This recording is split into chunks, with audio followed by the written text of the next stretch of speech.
than I actually did, because things caught up with me. So it's going to be a bit scrambled, a bit confusing even maybe, but at least it'll give you the gist of an extraordinary man.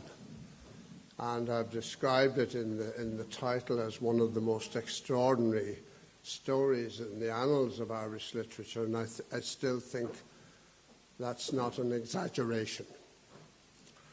And I hope you'll agree when you've heard the few words I have to say. Patrick MacGill was born about 3 kilometres from here, 4 kilometres up the Glen, as they call it, the Glen in Glentis. He was the eldest of 11 children, one of whom was to die quite young. He was born to Willie MacGill and Bridget MacGill. Willie, the father, died very young, and Patrick would have been 13 or whatever at the time. They lived on a small farmhold up in the Glen. It's not great land, but they've kind of reclaimed it over time and grew some hay and had a couple of cattle and so on and so forth. And one wonderful thing that they had, the wonderful inventions of the national school in Ireland had been well underway and well established, and there was a little country school, national school, almost beside the cottage, and the cottage is still there, although it has been transformed over the years. And last year we visited it, and we visited places associated with MacGill. I'm afraid this year we just don't have time.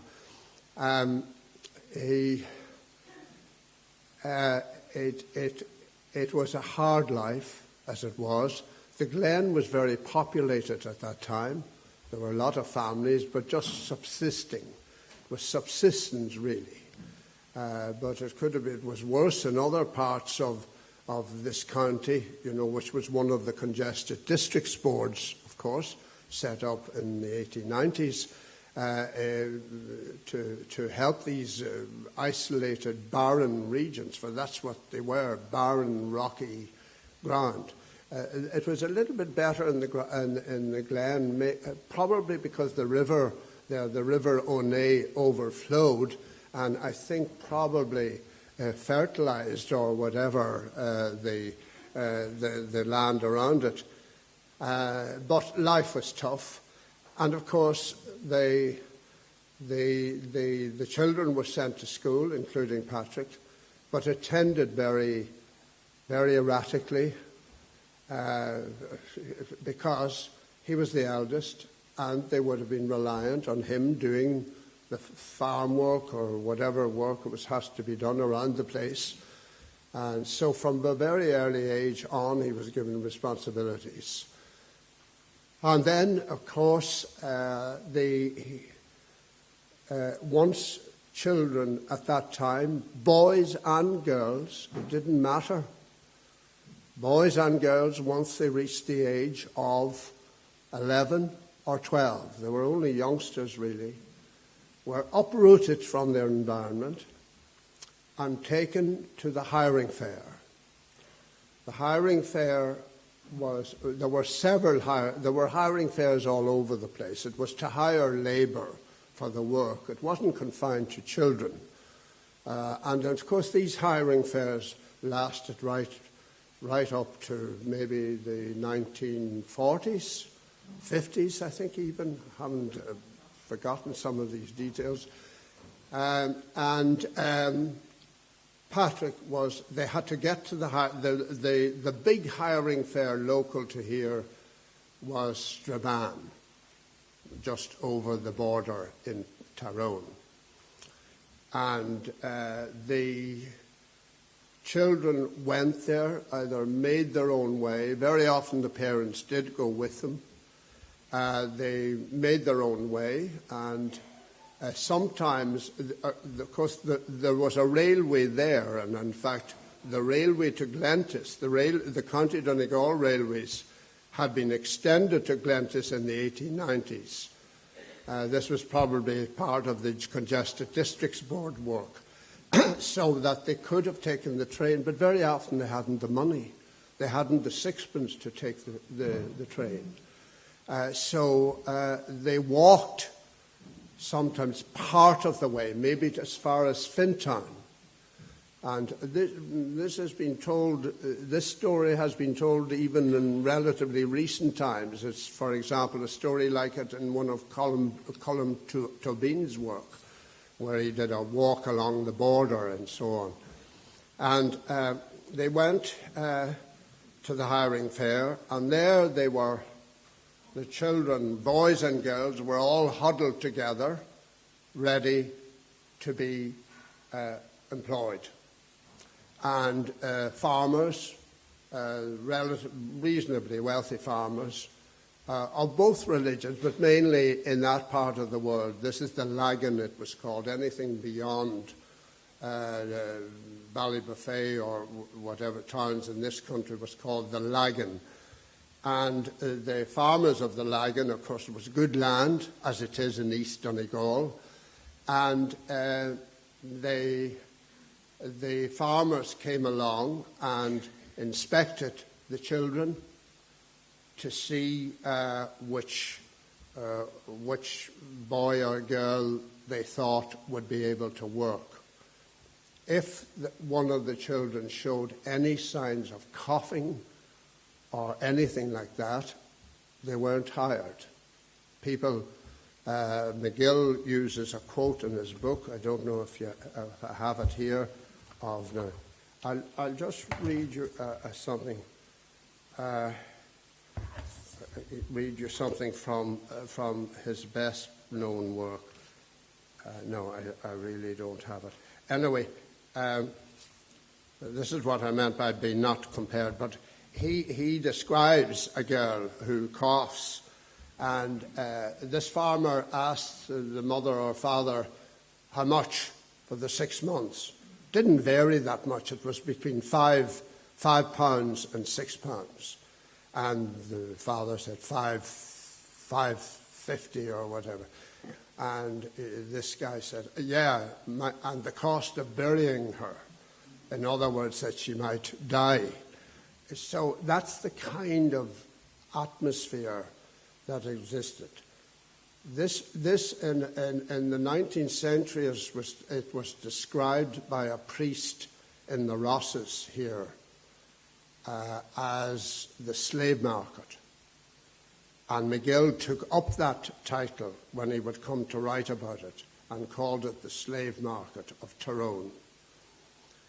And he was one of these. He was one of the ones hired. He was hired by a man near Omagh, a miserable, mean farmer, because I interviewed people years ago who actually knew him. He was called James Young, and as miserable as hell. He and the wife lived together, and they had no children, of course, so they needed help, and they usually hired two boys, or a boy and a girl, or whatever. MacGill was one of those boys in that case, and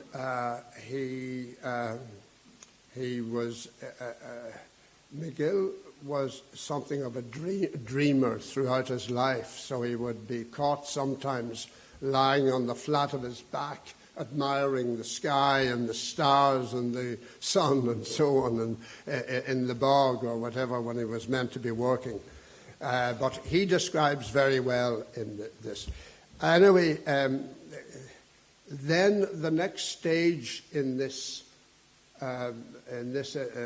environment, the next stage was the children would outgrow the hiring fairs. Once they had done maybe 1 or 2 seasons or 3 seasons, they began to think of going further where there might be a bit more money. And that's where Scotland came into it.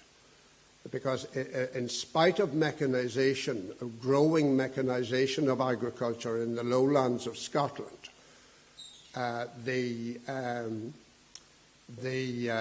still needed labour. They needed labour for mainly turnips and potatoes. and it was gathering potatoes, going after the digger and gathering potatoes. Tatty hokers, it was known of here in the northwest, and that word remains, tatty hoken. Many, many people from this region took part in that, including, as I say, in quite recent times. And of course, again, the conditions were hard. It depended on the farmer always. If the farmer had provided some really decent, reasonably decent accommodation for these boys and girls, but very often they didn't, and they housed them in these outhouses where the conditions were very, very, very primitive indeed. Our government at this stage, now to bring this into the 20th century, knew about these conditions, and there were various inquiries over time. But the inevitable thing came in about, I think it was 1937, with a fire in one of these bothies. It was at a place called Kirkintilloch. And, of course, the old revolutionary Pather O'Donnell from, of course, Donegal, writer and revolutionary and so on. And he wrote about the tragedy of Kirkintilloch in a very scathing way. I think it was about the children had been locked in. The boys were usually separated from the girls, even though these were very often members of one family, or, they were brothers and sisters in these groups. But just because from morality point of view, they were locked in separately. And a fire broke out because what they were doing was cooking their own food on a very primitive stove or whatever it was, and was surrounded by straw. And this is why they were asleep, and the thing went up, and a few escaped and watched as the rest of their boys and girls were burnt alive, really, about 16 or 17 children. And, I mean, this is in recent history, and there is very little really known about it. MacGill wasn't around long enough to see that, but he wrote about all of this in his books. But to come back to him in his education, he managed to get a bit of time at school before he left, maybe 3-4 years in the national school.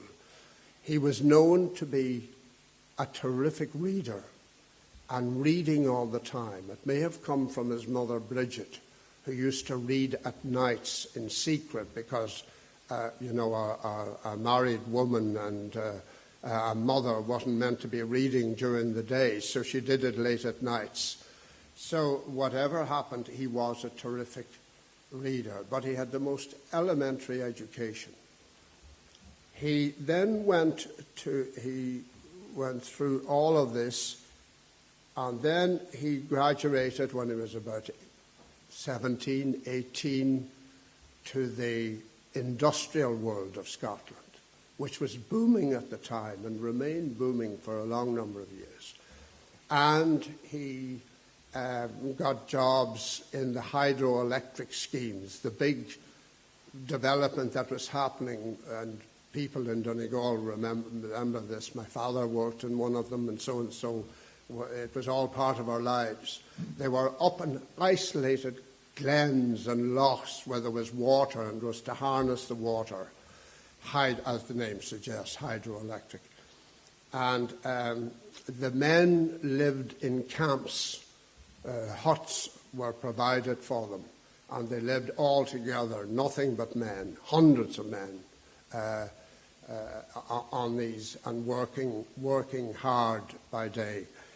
MacGill was one of these, but MacGill was all the time been writing all of this down, and then he was in places like Glasgow and Greenock, particularly Greenock, He got a job on the railways in Greenock. The railways were also being developed at the time. They were being extended and so on and improved. And he got a job in Greenock. And he had written a little volume of poetry. I don't have the copy with me, called Songs of a Navvy. Or was that the title? There are two of them.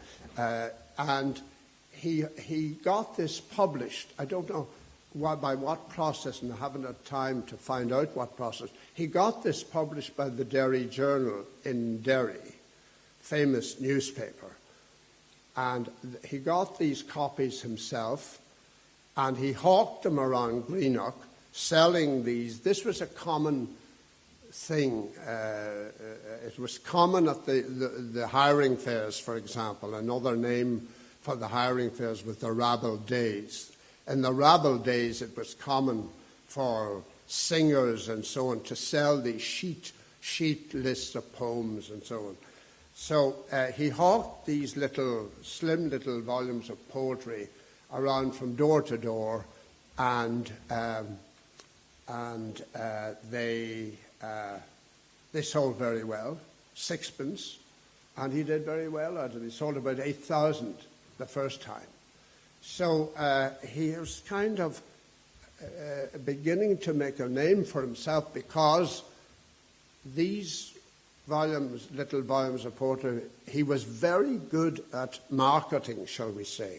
He knew how to get himself known and so on, with very little education, but with very good looks.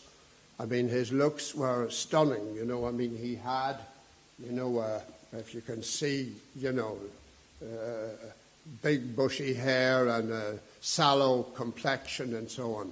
And the looks didn't at all correspond to the fact that he was, by this stage, a navvy. But he became known as the navvy poet. And the navvy poet's work got to London, and got especially to a critic called Andrew Lang, a well-known critic and a tough critic, but who praised hugely the work, even though some of it might seem, you know, in today's world a bit trite and a bit. It was that kind of Kipling-esque, Rudyard Kipling-esque type of rhymes. But it told of the conditions of people in slums, which he would have known in Glasgow and in Greenock, and the conditions in these camps where the men were working, isolated from all civilization, but working, as MacGill would have said, working on behalf of civilization, but totally ignored and totally looked down on. And MacGill wrote this kind of thing. He also, as well as doing that, he came under the influence of the new growing socialist movements. There were several. The Labour Party was taking off in the United Kingdom. You know, they were and would eventually supplant the old pattern of Tories and Liberals. And there was just a general uprising, if you like, a peaceful uprising of the working class. And there were libraries established by the philanthropist, the wonderful philanthropist Andrew Carnegie. And we know about the Carnegie libraries. We have some in Ireland. And people like MacGill could go in there. And he came under that influence, and he went to these socialist speakers' rallies and so on. So he came, this was all formed him. But the basic thing that formed him is he never stopped reading, and never stopped reading throughout his life. And what he read in particular at this time were the Russian realist novelists, Turgenev, Gogol, these people. In fact, Brendan, the late Ben Kiley, the writer, used to refer to MacGill as the Gogol of Glentis. The French realists as well, Émile Zola, so on. Many of these anti-clerical, of course. and obviously condemning the conditions and the inequalities and so on.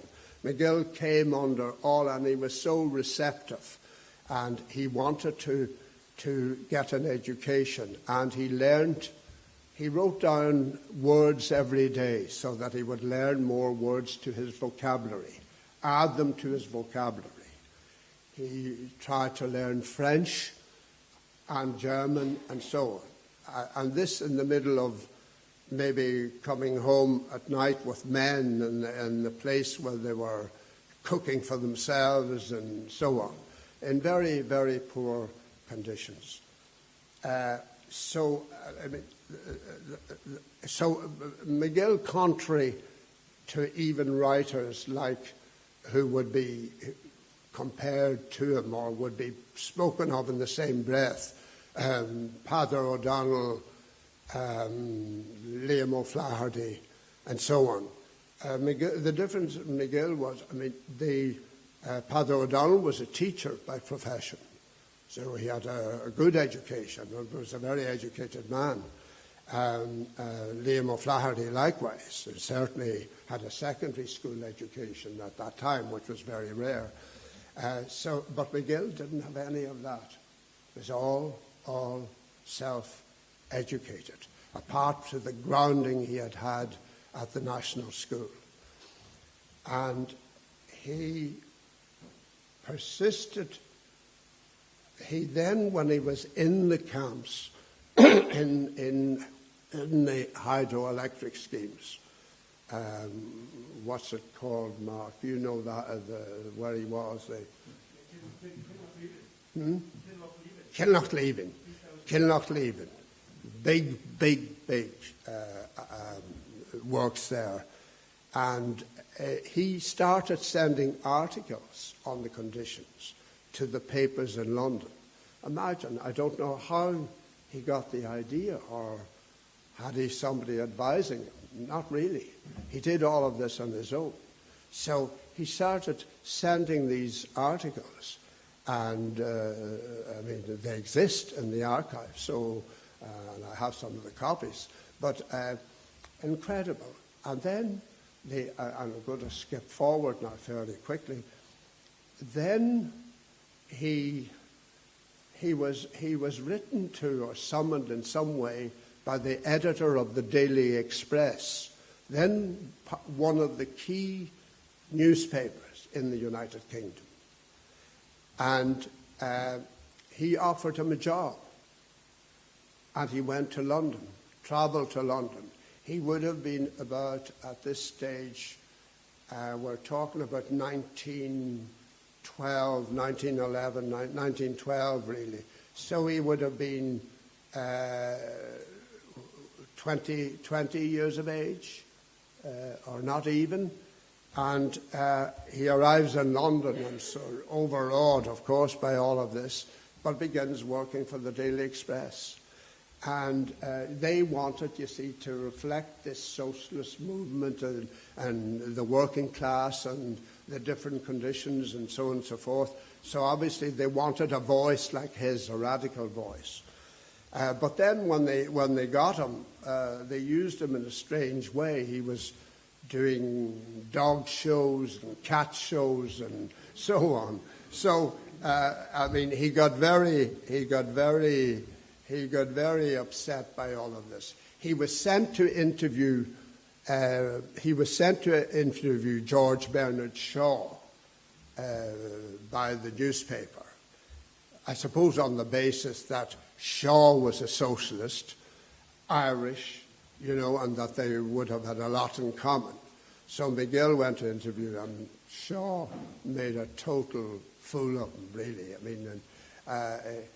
He said, "What's a man like you, a decent navvy, doing a job like this?" But he gave him nothing at all. He wasn't interested in this young fella, obviously, trying to make his way. During this time, however, he came to the notice, and this is really where the story does become even more extraordinary. he came to the notice of the King's librarian in Windsor Castle, a man called Canon Sir John Dalton.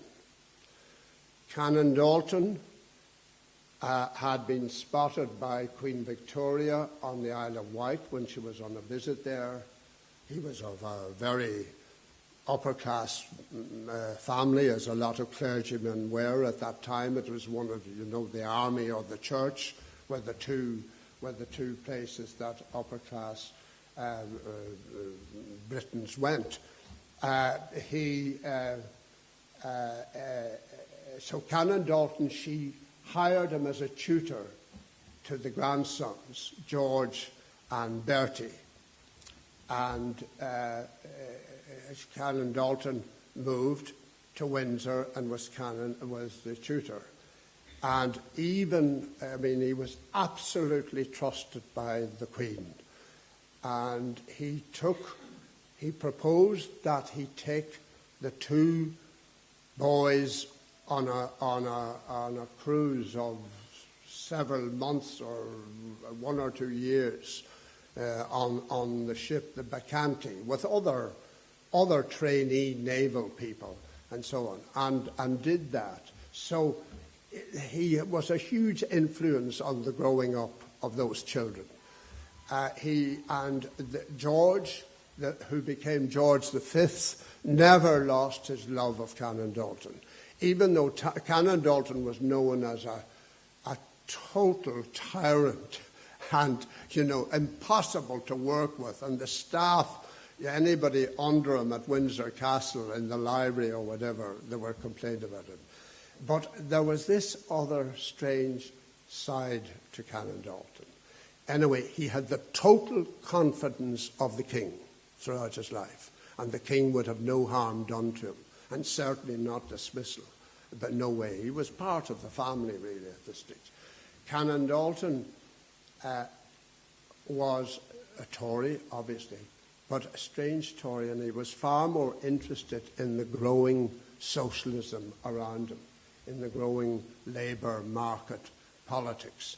And he, in some way, got in touch with, he was very anxious to help people in distress. He was slightly eccentric, and he was known to, in Windsor Castle, go into one of the lodges, as they call them, and maybe the woman of the house was ill, and Canon Dalton was known to get on the floor and start washing the floor for her. And that story was recounted by his son, Hugh Dalton, who became Chancellor of the Exchequer in the first Labour Party government in the United Kingdom. So Canon Dalton got in touch with Patrick. Patrick began writing to him, and he wrote him first of all about the conditions in the Daily Express. And I'll just read a bit of Patrick's letter to him on the 18th of January 1912. It's, "Dear Canon, pardon delay in replying, but I was awfully busy these last few days. Monday I had Monkey Store." This is about his work in the Daily Express. "Tuesday I had another ape story and one on Inventors Institute. Nothing since, but busy with own work." He was always busy with his own work.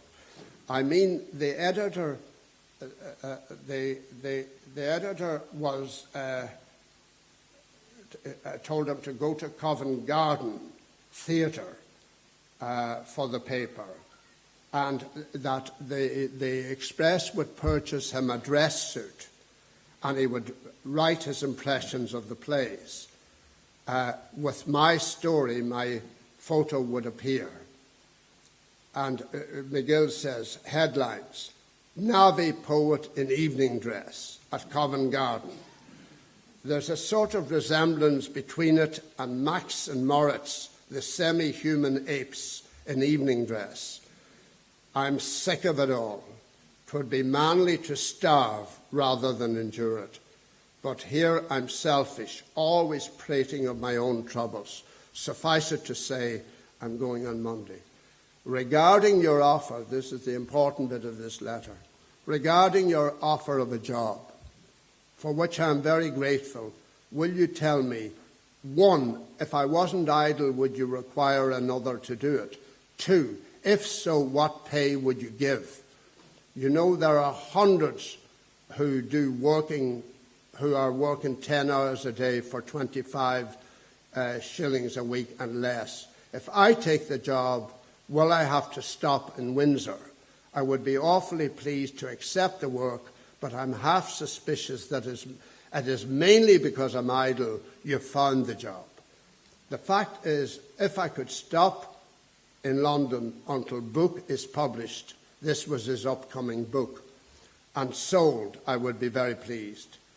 Thank goodness I still can work. Yours sincerely, Patrick MacGill.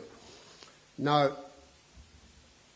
Canon Dalton did take Patrick into Windsor Castle as his assistant in the library, or his secretary, as some people said.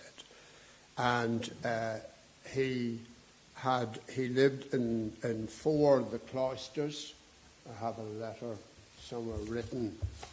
It's a letter written. Yeah, the cloisters, Windsor Castle, with his own headed Patrick MacGill. I'll pass it around now in a minute, just so that you would see the writing. But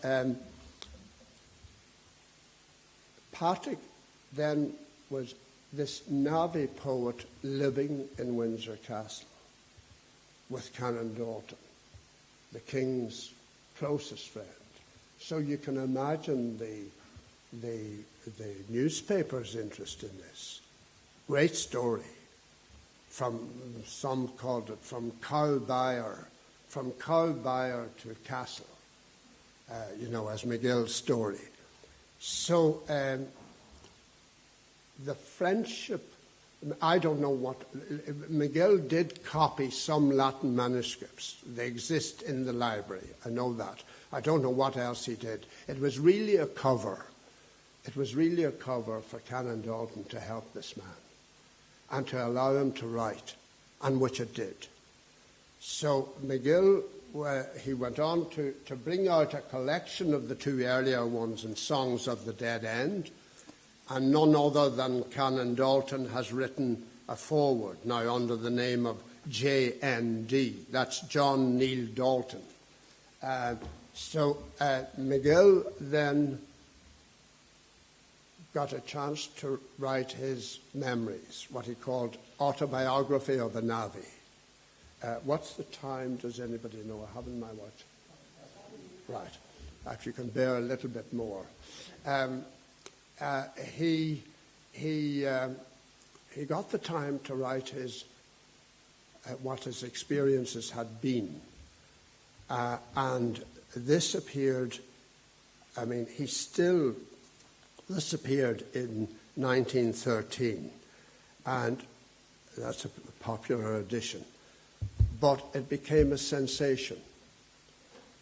And he was known as the Navvy Poet, and the Navvy Poet publishes this, which showed the world in a different light, the harsh world, including in Donegal itself, including he attacked the system in Ireland, and particularly here, of the landlord.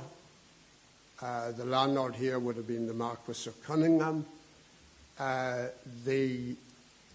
More critically, the church, and here particularly the then parish priest, a man who was known as Canon McFadden. Canon McFadden. There's so many McFaddens around today.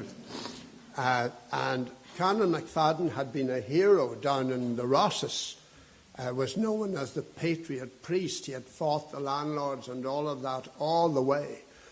MacGill, for whatever reason, didn't like him or didn't like the system. And he attacked him for milking the poor. with offerings. Offerings existed at the time, where people queued up at a funeral and paid this thing. And of squeezing money out of a poor peasantry, really, like MacGill's own mother and so on. And he launched a vicious attack on the house that Canon McFadden had built, and particularly on the bathroom, the lavatory, as he called it, the lavatory, and the sort of ornate bowl that was installed, which happens to survive and is in the little museum which you should visit round the corner, and so on. So MacGill ran foul of a lot of powerful people in all of this. He attacked the traders, the Gombeen men, as other people call them. MacGill doesn't use that term ever in his work. But those traders who profited from the people by lending them, by giving them things on tick and charging a big interest, and sort of getting them to knit socks and so on. Sock knitting was a huge industry around here, a huge home industry, and sending them abroad. And particularly when the war started, they were in huge demand, 1914 to 18. And so on. And the conditions that the women from Gweedore coming to here to Glentis. Glentis was an important centre of the knitting industry and remains so until relatively recently. And these women coming here across the River Gweebara when the tide was low, getting wet, and so on and so forth. All of this was in Children of the Dead End. And it's a great read, still a great read. Anybody that I know and I've recommended it always find it a great read. Now, it has naivety and in it and things that, even the odd misspelling which got through the thing. But look, it was a fantastic. It became famous. It was up on the sides of the buses, or whatever you call them, the trams in London. Have you read Children of the Dead End? So MacGill made a deep and lasting friendship with Canon Dalton to the day he died. And even then, the next thing that happened, he then, as a follow-up to this, because this had done so much, as a follow-up to it, he had published another one, The Rat Pit. Not as good, but still on the same theme, but written from the girl's point of view. Women at that time sometimes would go to the hiring fairs, then go on to the tattyhoken and so on, and fall on hard times, living in poor conditions in the slums of Glasgow, and then become pregnant and so on. And if they had a child, well, then they were totally ignored. So he writes this from that point of view of the woman, Nora Ryan, the character in the book. So he then, what happens? Again, all of this is happening to him in quite quick succession. And he writes to people, and he's just an incredibly imaginative person. He writes to them, but then the war breaks out. And, of course, MacGill was beginning to be spoken of locally and in Ireland as somebody who had sold out. Don't forget it was the growth of Sinn Féin, nationalism here, and so on, leading up to 16. And here was MacGill, this earlier radical voice, who then becomes sort of part of the establishment, as it was seen. The king, he was described even the king's secretary, and so on and so forth. And of course his joining up then in the war. As soon as war was declared, MacGill made the decision to join. Now he was in a milieu that would have joined immediately. It was your duty, and so on. But again, he kept in touch with Canon Dalton. Did I call him Canon McFadden earlier on? I think no. Father McFadden was the priest here. He kept in touch. Canon Dalton kept helping him in ways, sending him out money to the front, incredible. It was like his own son, really. He only had another son, Hugh, but it was just an extraordinary relationship that is not known. So when I'm just trying to find something here, when Patrick was setting out, when the news came that they would be, he went training in St Albans, and of course he never missed writing. As soon as he had anywhere, he began writing, taking notes and so on. So, he had immediately, from his training in St Albans, he had another book, The Amateur Army, brought out, and so on, and continued writing all these books, Brown Brethren, The Great Push, which to my mind is one of the greatest novels of the First World War. And there was a lot of literature from the First World War. This told the Battle of Loos, which MacGill participated in. And then The Red Horizon, another, and so on. There were about 7 or 8 of them anyway. So he's setting out. I just wanted to show you the closeness of the relationship. And it very quickly became my dear John when MacGill would write to him. And he would finish with kind regards to your family, with love, Patrick. It became a very, and there was nothing to suggest any kind of homosexuality in it or whatever.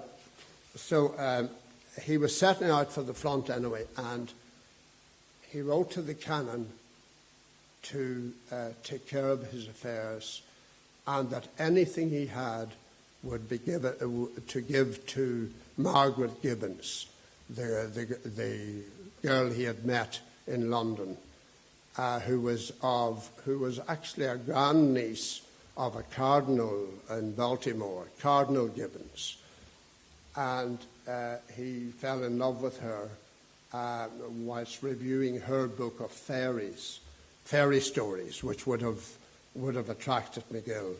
He was interested in all this from his background here. So he went to the front, kept writing poetry, kept writing books when he could. They were all censored, of course, so not everything was published. And he was just a famous literary figure at this stage in London. He was wounded at the Battle of Loos in September 1915, and in the shoulder.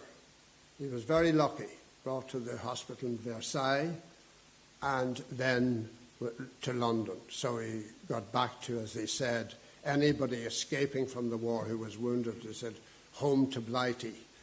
He got home to Blighty, and then was given an office job he's still part of the London Irish Rifles, the regiment that he joined. But it gave him a job in the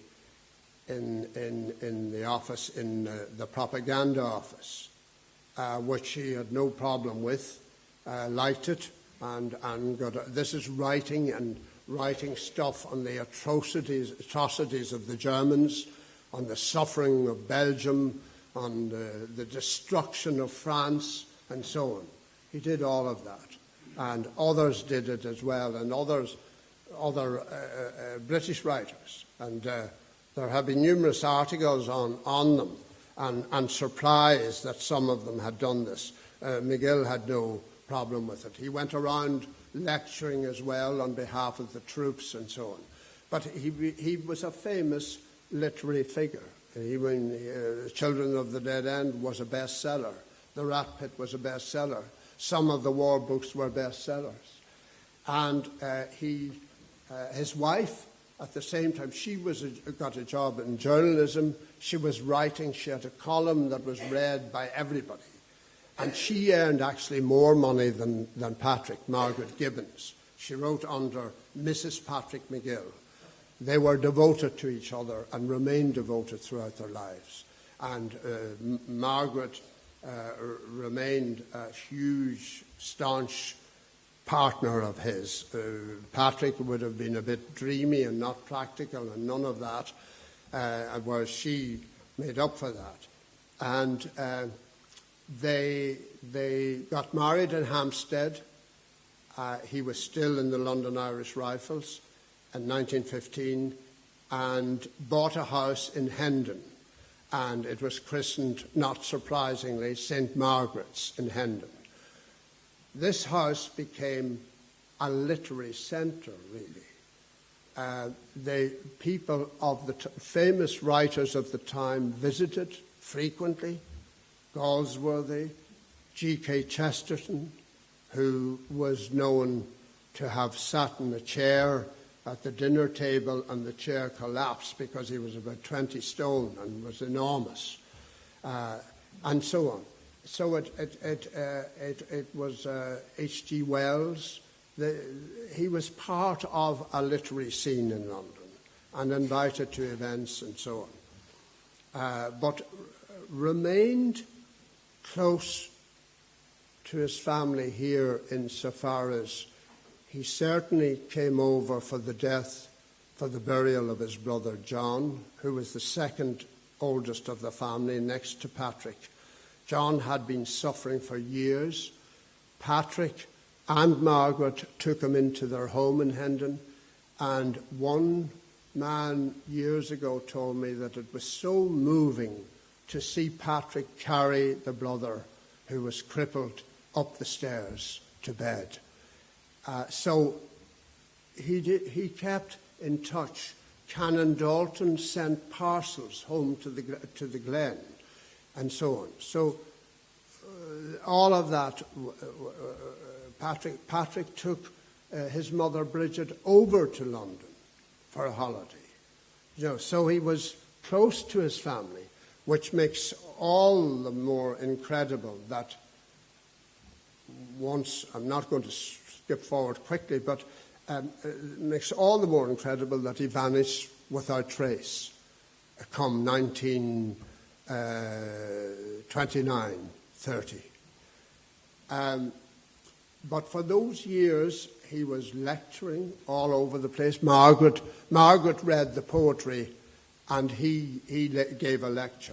The problem was he lectured about the themes of Children of the Dead End, and he lectured in Scotland a lot. Big Irish population and so on. The Irish, the emigrants there, the men who were working, hated him. Hated it because he was letting down the side as they saw it. He was talking about these things that he had in the book, the church, the size of the families when people couldn't afford it, and their lack of education. This is what MacGill wrote and what he said at these conferences. And on one occasion, one guy from Donegal, he wrote to me years and years ago, jumping up on the stage and hit him. So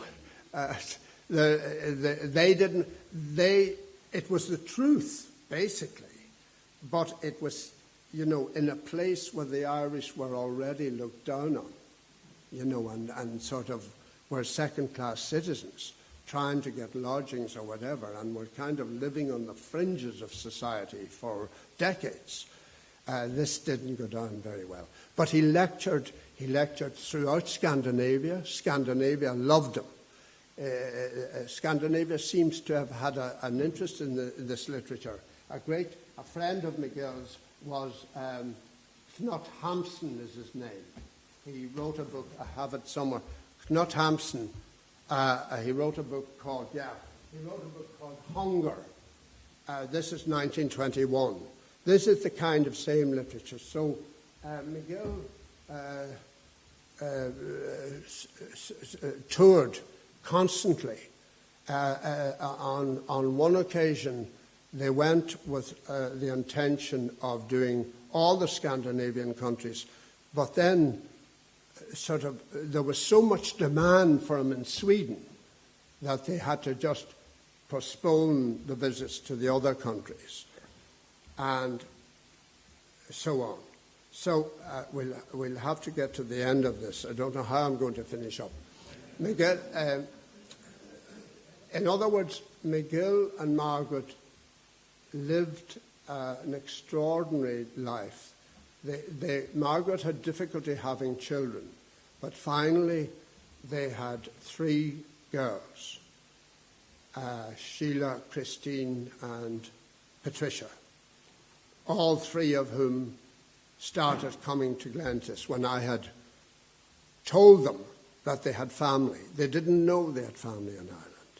It's very, very strange that the parents, it may have been that Margaret didn't want the connection to be that known. I don't know. I really don't understand what happened. But they came to the school. We have them in photos and so on and so forth. Wonderful women. And Patricia was a writer and journalist. Sheila was a trade union activist, and Christine was a broadcaster down in Florida. So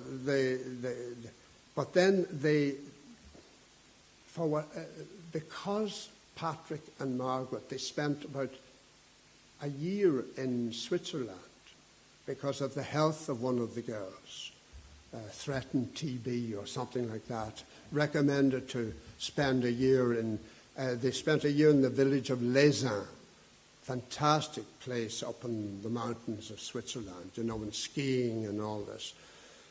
They were used to travel. Patrick had a play called Suspense put on in London. It was based on the First World War. It was coming back to that theme, and a famous play was Journey's End, a famous play which was made into a film. That became huge. So Patrick was trying to cash in, I think, on that, and wrote this Suspense. And they then decided, it was actually made into a movie, although I've never been able to find the movie. They decided to go to the United States to test the ground there, and went and settled in California and Hollywood and so on. Margaret herself wrote a book on it, Mrs. Patrick MacGill, Hollywood Madness. She wrote they're kind of close to Maeve Binchy, and I don't want to denigrate Maeve Binchy. I love Maeve Binchy, and I loved her as a person. But between the two of them, they were an industry. So they went there, and then fell on hard times, really, because it was the Depression. They hit the States at the most awful time, so that they ended up kind of stranded and trying to cope. Margaret, being the very good coper that she was, established a drama school and so on, teaching drama to children who might have ambitions to go into the movies. They managed to get Sheila a small part as a child in a Noel Coward film called Cavalcade. So it was hand-to-mouth stuff. They were living very frugally now by this stage. They had spent a lot of money. I mean, Margaret was, she was an extremely generous people. She took in people from the streets and helped them and so on, but they spent a lot of money. And Margaret liked a society life, and she loved going to dances. Patrick didn't go to dances. He was content to stay at home and watch Charlie Chaplin movies. But they ended up in hard times and vanished without trace, basically. Nobody knew. Nobody knew here. None of their family knew. Patrick's sister, Bridget, and the others didn't know. And yet Bridget lived with the MacGills in Hendon. He was extremely good to his family. But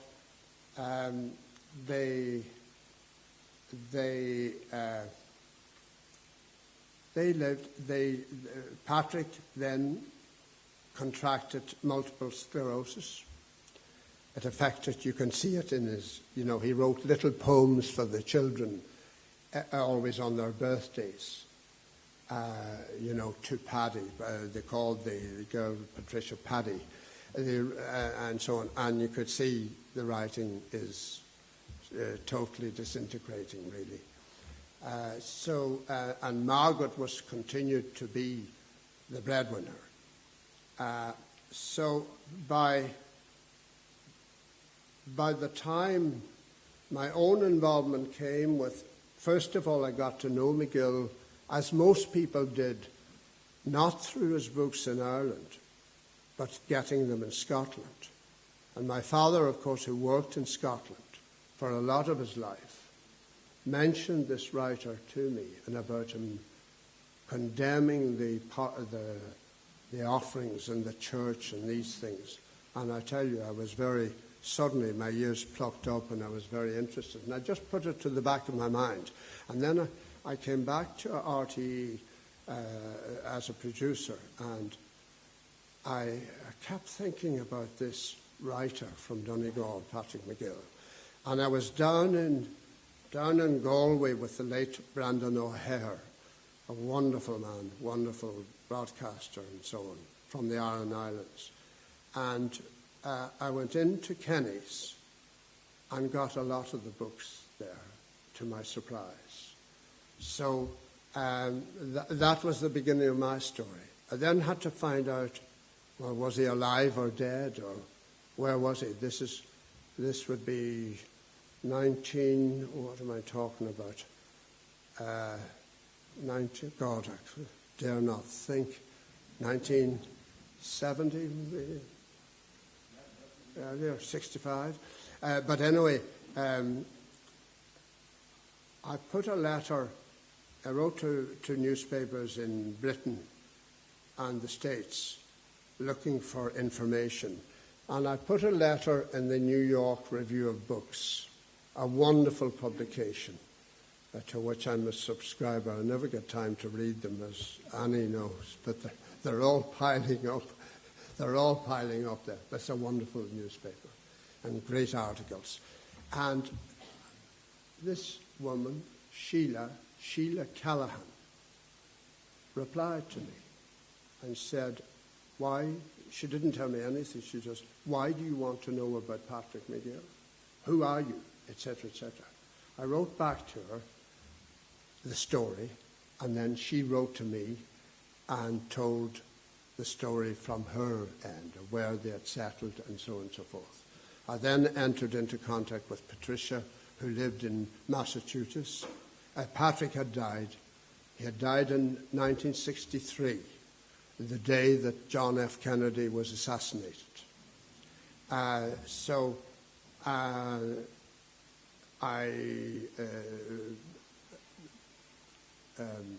Patricia, she was married to Owen McGowan, wonderful man. They became friends of all of us here. And he was a librarian in one of the colleges in Massachusetts. And so went over and talked to her. Patricia told me, my mother is still alive, but it's not worth your while coming, because she's gone into dementia. So I didn't go. I regret that really now. But there it was.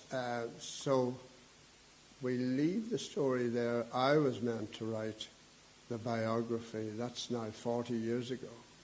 And I'm still here with all my notes, surrounded by all the books and so on, and surrounded by you lovely people, of course, and at the MacGill School. But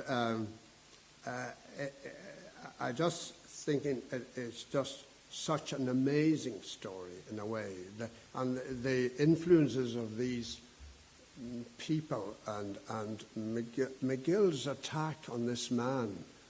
And of course, for years nobody would mention MacGill's name about here. They can't get enough of MacGill now, but I mean, it was when I came here first. Okay, there was a local committee, and I think it was part of which we had members in it from other parts of Ireland. They were working here in the forestry and so on. Were part of that, and of course there were some local people like Michael would know Brian Callanan and so on. That's right, yeah, and interested in him. So they got a festival going. They had an author, so let's have a festival. And I came and I gave a talk, and I sort of told it how it was really, and I remember there were people sniggering at the back, and I couldn't understand why, and because I was talking about people who were knitting, and you see in the MacGill's books, and exploitation and so on, and they were sniggering at the back because they felt I was wrong, but they felt I was sitting beside people who were part of that business still, and still doing more or less the same thing. But that's where it is, and we'd better leave it there. But I hope I have given you an inkling into this. And maybe we usually had some paperbacks. Now, the good news is that these books, some of them, there was a man in Tralee, now deceased unfortunately, who ran the Blandon printing press. And he had a huge devotion to MacGill. And he printed a lot of them. I'm not sure that this is one of them. And then, no, this was printed by somewhere else. Then they were printed by people in Scotland. The big thing is MacGill's books would still not be known here were it not for Scotland. And MacGill is a big name. Pat McFadden mentioned him this morning, that's a very unusual thing. He had read MacGill's books, so that amongst the Irish, Scottish people, there was, and all the books were available there, and this is where our emigrants picked them up. So Scotland, Mark, is owed a great deal of gratitude for this, and MacGill, his life story is quite well known around, and so on. But anyway, I'd better leave it there, and thank you for your attention. And I'm sorry it's not more coherent, but I just didn't have time to prepare it properly. I said, that will do at the moment. Thanks.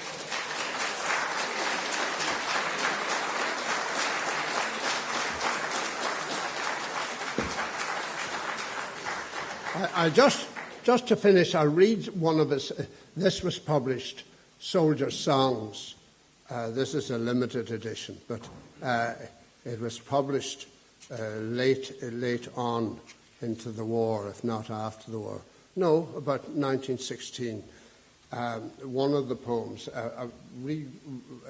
It's printed in the brochure. It's After Luce. He wrote it in Café Pierre Leblanc, in Nuex-les-Mines, which was an important centre. This was all mining country, and so it's all Les Mines and so on. on 1915.